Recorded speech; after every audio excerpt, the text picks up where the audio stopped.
thought I'd always be a commercial photographer. I thought I'm just going to be a fashion photographer, that's what I'll be.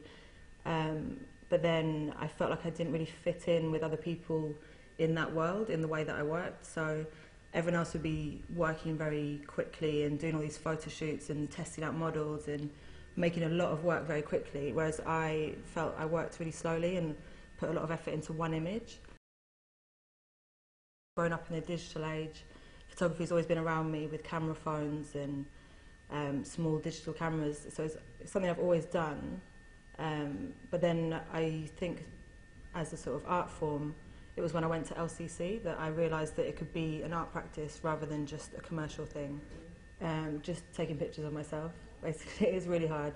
It's quite frustrating sometimes, and there's all these kind of tricks you can do to make it easier. So I've got remote controls and I've got mirrors and mannequins that I put in the image so I can test things out, but none of them make it any easier. It's quite a laborious process, and so yeah, that was definitely the most challenging bit.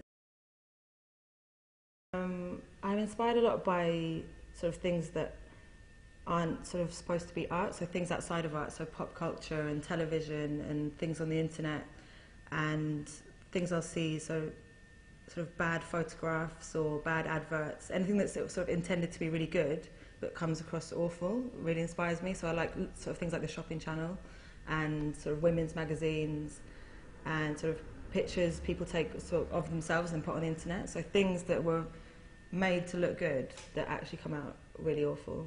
Those are the sort of things that inspire me.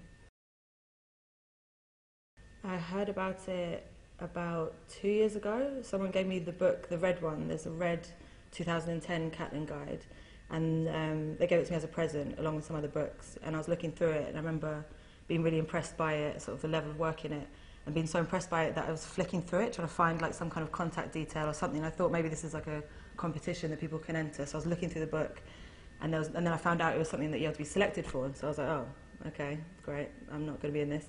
And then about a year and a half later, after that, I got an email in November asking to be in the guide, so that was a nice coincidence. I think I can see now how it's already helping me progress in the things that have come about already. So yesterday I was in the Sunday Times magazine, and a few weeks before that I was in the Independent, and so suddenly all these publications that I'm in, I can already see the progression that it's pushing me towards. You know, it's already having a really big effect that is completely different to what I was doing before, so I think if it goes on from that,